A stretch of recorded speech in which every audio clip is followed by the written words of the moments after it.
Shalom, back with part 2. Let's continue here to break down Revelation 17. So again, Mystery Babylon, the great mother of harlots and abominations of the earth. Right? Okay, now, let me take you somewhere. Give me a minute. All right, this is Psalms 137, people. All right, we'll pick it up here, verse 7 and 9. Remember, O Lord, the children of Edom in the day of Jerusalem, who said, raise it, raise it. In other words, burn it, even to the foundation thereof. All right? So again, remember, O Lord, Yahweh, the children of Edom. Talking about Esau Edom, the white man. All right, and he's not white, he's red. His blood showed through his pale skin. All right? He's been hiding himself for centuries. All right? That's what makes him a fugitive and a vagabond. And a vagabond, it doesn't mean that he's a bum. It means he's a traveler. He never keepeth at home. He comes from Mount Seir. Okay? Petra, known today. All right? You understand? All right? Let me give you further understanding of that. All right? Give me a minute. Let's see here.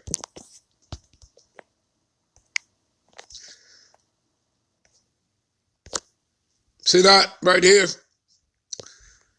Mount Seir, over to my far left. All right? See that?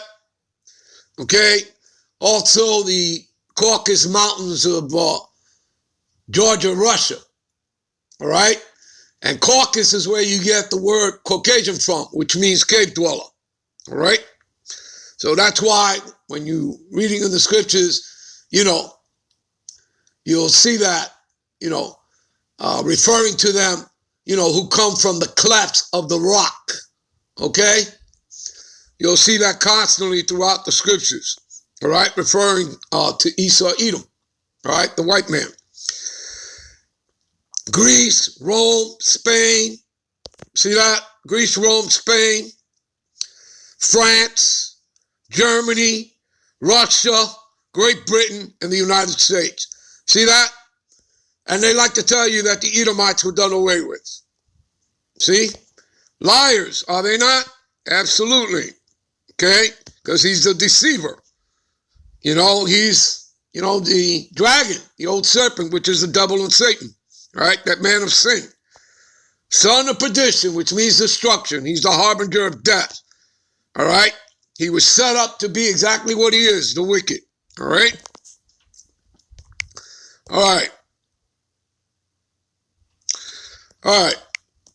So, remember, O Lord Yahweh, the children of Edom. All right? Because the Edomites, the Roman Empire. You understand? And as you could see, America's designs, with their courthouses and all of that, it's all Roman, people. It's all Roman. All right? And maybe there's something you didn't know. America, before the Civil War, was known as Rome. Little Rome on the Tibur. Okay? Take you to an article. O daughter of Babylon, who ought to be destroyed. See that? O daughter of Babylon. So now you see Edom and Babylon. They're synonymous. They're joined at the hip. Because it's talking about one and the same people. You understand that? O daughter of Babylon, who ought to be destroyed. Happy shall he be that rewardeth thee as thou hast served us. Happy shall he be that taketh and dashes the little ones against the stones. Right? Which is what they did, right? To our children, the Israelites. You understand all that, people? See, let's go to Isaiah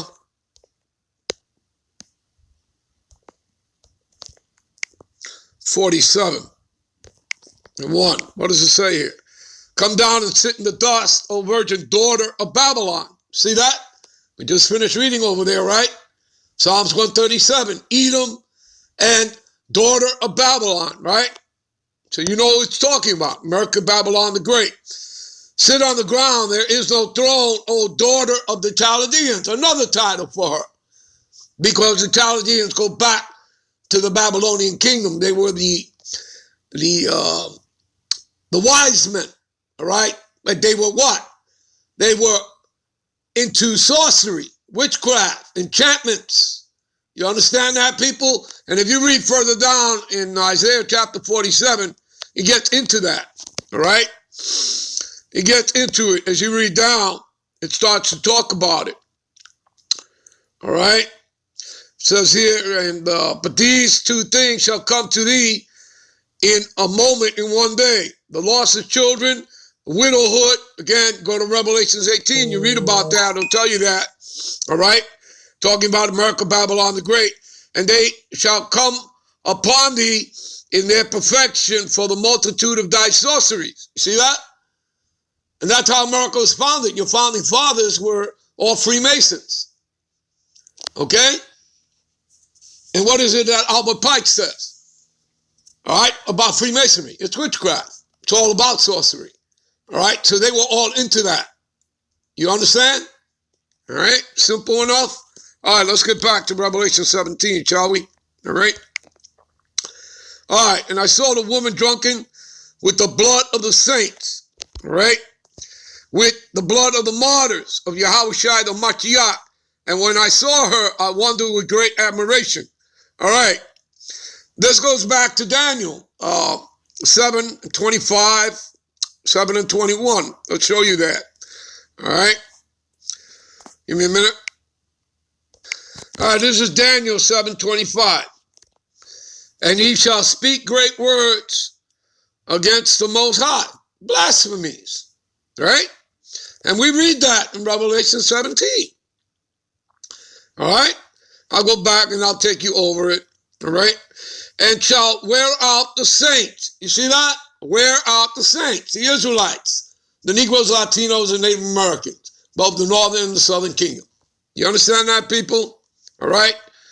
And think to change times and laws which he has, and they shall be given into his hand until a time and dividing of times. All right? See that? You understand? All right. Let's get back. All right. See? See? What does it say there?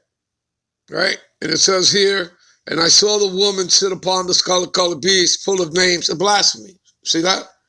Speaking blasphemies of the Most High. You understand? Get it? All right. Revelation 7. All right. 17:7. And the angel said unto me, wherefore didst thou marvel? And I will tell thee the mystery of the woman, right? Talking about the whore, America, Babylon the Great, and of the beast that carried her. Okay, which have 7 heads and 10 horns. All right, now, okay, let me give you, all right, the 10 horns goes back to the Roman Empire. And that started with vassal states. And not that it's important right now, okay, but in order for you to understand and the mystery, you have to know the history. So the vassal states during the time of the Roman Empire were known as the Franks, the Burgundians, the Suevi, the Vandals, the Visigoths, the Saxons, the Ostrogoths, the Lombards, the Herculi, and the Huns. Those are your 10 horns during the time of the Roman Empire. But we're living now at the last leg and extension of the revived Roman Empire. And that would be the 10 horns today are the EU nations, all right? And the beast is NATO, all right? So the EU nations, the 10 horns, are the political and financial arm of the beast, right? The international banking families, okay? And then, you know, who are your Rockefellers, the Rothschilds, Oppenheimers, Rockefellers, etc., 13 families in all right?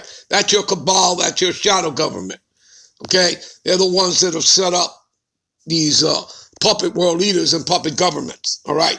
And a lot of that took place after World War II, all right? Now, then the beast which is the iron teeth of the beast system, the military arm. That's NATO, the North Atlantic Treaty Organization. So now you understand the EU and NATO. All right. Now, the other part of it is America, the whore. Okay. And she's not a part of the EU, but she has been a part of NATO. And you might as well even say has acted as the head snake of NATO. Okay. Since they formed this. This was consummated in 1958 under the Treaty of Rome. And this was consummated after World War II, 1958. Like I said, they based that on the fact is that, Russia was a threat. Okay? That communism was a threat. All right? And again, that's, again, the same thing like telling you that you have an enemy. You understand? Making a war on terror when there is no enemy and there is no real war on terror. You understand? All right? Because the real terrorist is America, Babylon the Great. You understand that? They're the nation that goes around, illegally invading nations, going there, bombing them, committing murderous genocide, stealing the wealth and resources. Do you understand all that, people? You get the point? Setting up a central bank, enslaving that nation. All right? So how different is that from when Columbus came here with the sword? And he couldn't put down the sword, not even for an hour, as he writes in his memoirs. All right? And put the Northern Kingdom, in chains, put them on their ships and ship them back to Seville, Spain, and thus began the Atlantic slave trade. Is there any difference about that? Him coming here, stealing our lands, all right? Removing the landmarks, all right? Roasting us over fires while alive like pigs, okay? Cutting off arms, limbs, legs, chopping heads off.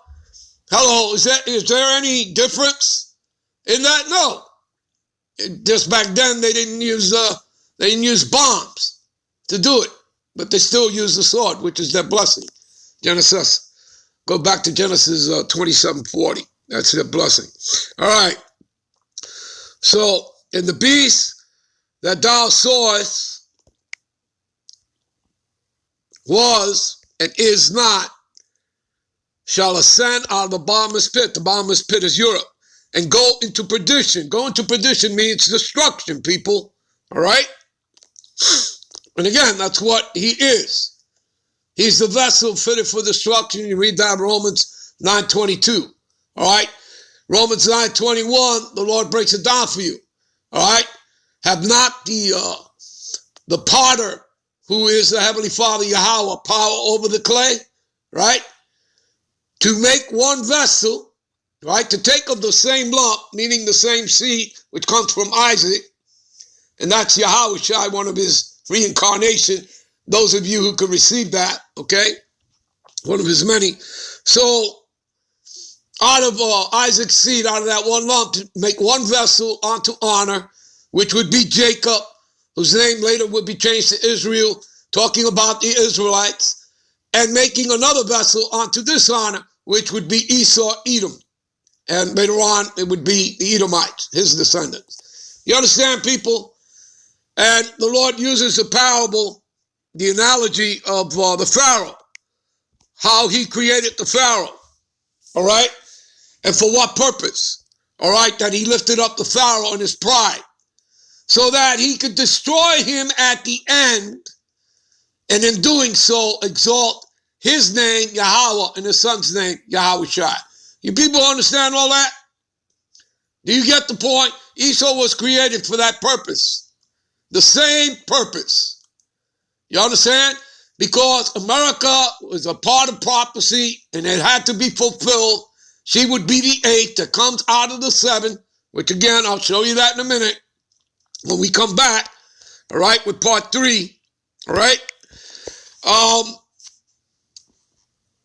It had to be done, okay? After the Greco-Roman Empire, she would have to come back into power for a short little season. We're at the end of that little season. That's spoken about in Revelations, the 20th chapter. All right. Anyway, we're going to end this here. We're going to come right back with part 3. All right. And we'll pick it up right here. Shalom.